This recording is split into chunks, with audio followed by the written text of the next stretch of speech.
नमस्कार दोस्तों, हिंदी पाठशाला यूट्यूब चैनल में आप सभी का स्वागत है। हम पाठ्यक्रम की शुरुआत कक्षा 9वीं के पहली कविता से पद्य रचना से करने वाले हैं। हम पढ़ाई के लिए शुरुआत करें इससे पहले आपसे गुजारिश है कि आप हिंदी पाठशाला चैनल को सब्सक्राइब करिए और बेल आइकन का बटन भी दबाइए। तो दोस्तों, आज हम कक्षा 9वीं का जो पहला पाठ है, जो रचना है, उस रचना की पढ़ाई करने वाले हैं।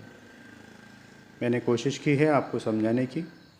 पहली इकाई की पहली कविता है नदी की पुकार, और इसकी रचनाकार जो है सुरेश चंद्र जी मिश्र। इनका परिचय करा देता हूँ।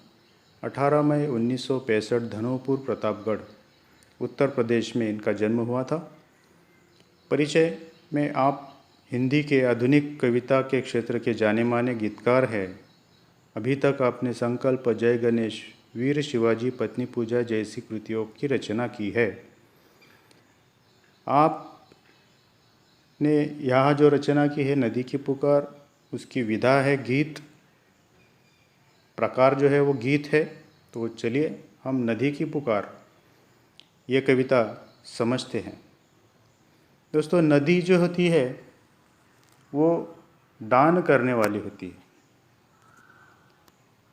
हमेशा बस देते जाना ये नदी का कार्य है, और यहाँ पर भी यही बात नदी ने हमें बताई है कि सुर ताल में बहती हुई बचपन, यौवन, बुढ़ापा, ऐसी अवस्थाओं में वो गुज़रती है, और जाते जाते वो दूसरों के लिए बहुत कुछ करती हुई जाती है।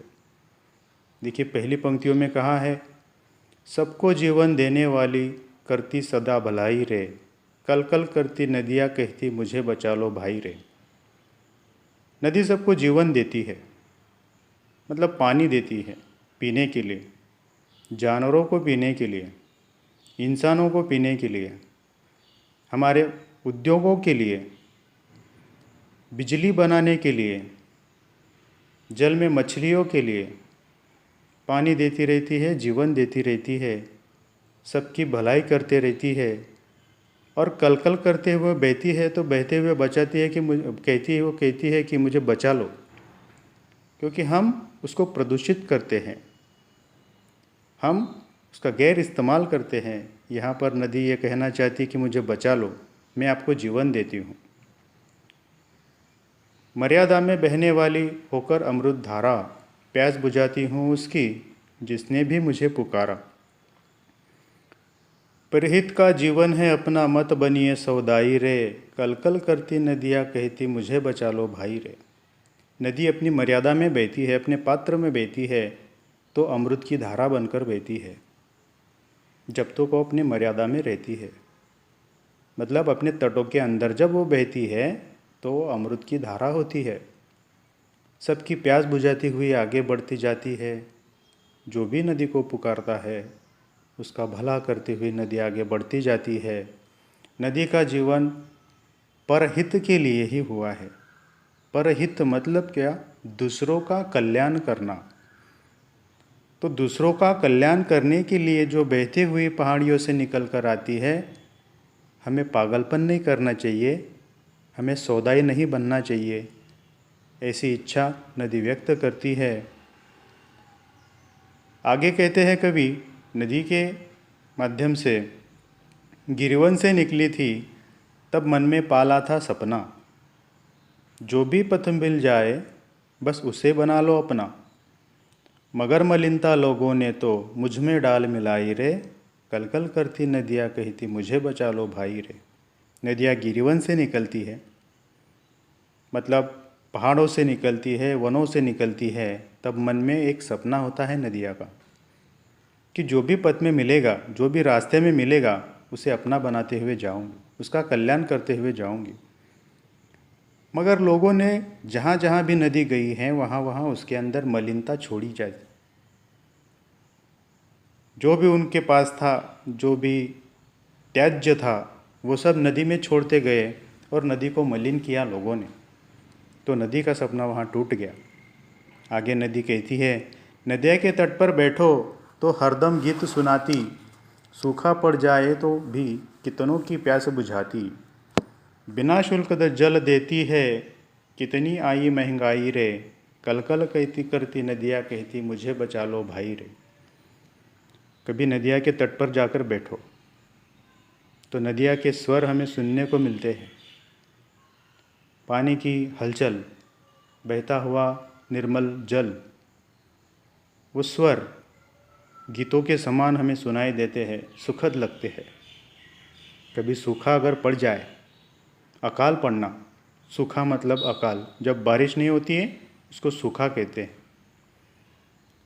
तो सूखा अगर पड़ जाता है तो प्यास बुझाने के लिए एकमेव साधन बचता है और वो होता है नदिया का जल। तो नदियाँ ऐसे सूखे में भी लोगों की प्यास बुझाती है, बिना शुल्क जल देती है, कितनी आए महंगाई रे। इस महंगाई के ज़माने में जहाँ हर चीज़ बेची जाती है, हर चीज़ खरीदी जाती है, यहाँ परहित परोपकार की भावना लिए हुए नदी बिना शुल्क जल देती है। बिना शुल्क जल देने वाली नदियाँ हमें कहती है, मुझे बचा लो। नदियाँ नहीं रहेंगी तो सागर भी मुरझाएगा। मुझे बताओ नाला तब किससे मिलने जाएगा। हो हैया की धुन ना दे कभी सुनाई रे।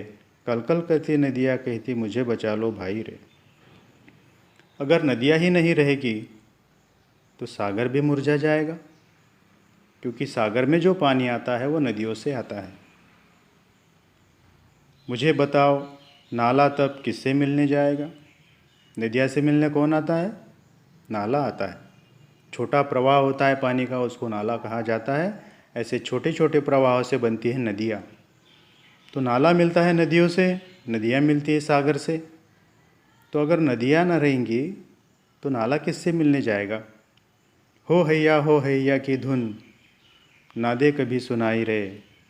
नदिया में अपना जीवन व्यापन करने वाले, जो नाव चलाने वाले, और उनकी वो धुन हैया हो, वो कैसे आपको सुनाई देगी। नदिया कहती है कि मुझे बचा लो, इस जल प्रदूषण से मुझे बचा लो। झरना बनकर मैंने नयनों को बांटी खुशहाली, सरिता बन करके खेतों में फैलाई हरियाली। खारे सागर में मिलकर के मैंने दिया मिठाई रे। कल कल करती नदिया कहती, मुझे बचा लो भाई रे। नदिया कहती है, मैंने झरना बनकर नैनों को खुशियाँ बांटी है, खुशहाली बांटी है। छोटा सा झरना पहाड़ियों से निकलता है, वनों से निकलता है, खूबसूरत लगता है, मीठा मीठा पानी होता है उसका। ऐसा झरना बनकर मैंने नैनों को भी खुशहाली बांटी है। वो आँखों को बेहद सुंदर लगता है, छोटा सा झरना।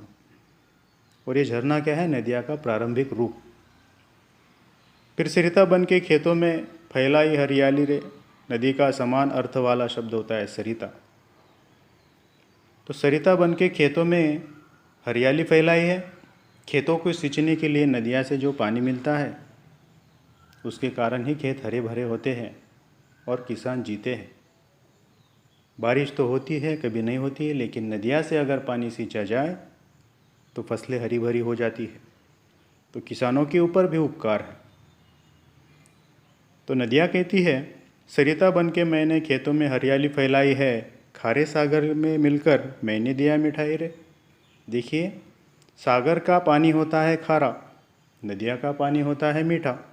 मीठा जल सागर में मिलाती है, खारा हो जाता है, खारे पानी की भाप बनती है, आसमान में जाती है, वापस बारिश होती है और बारिश का जो पानी होता है वापस मीठा होता है। तो देखिए दोस्तों, इस प्रकार नदियाँ यहाँ पर हमें ये बताना चाहती है कि मैंने परोपकार किया है, आप मेरे साथ धोखा मत कीजिए, मेरे साथ गैर मत कीजिए, मुझे प्रदूषित मत कीजिए, क्योंकि मैंने जो कुछ भी किया है मानव जाति के कल्याण के लिए किया है, मानव जाति के लिए किया है।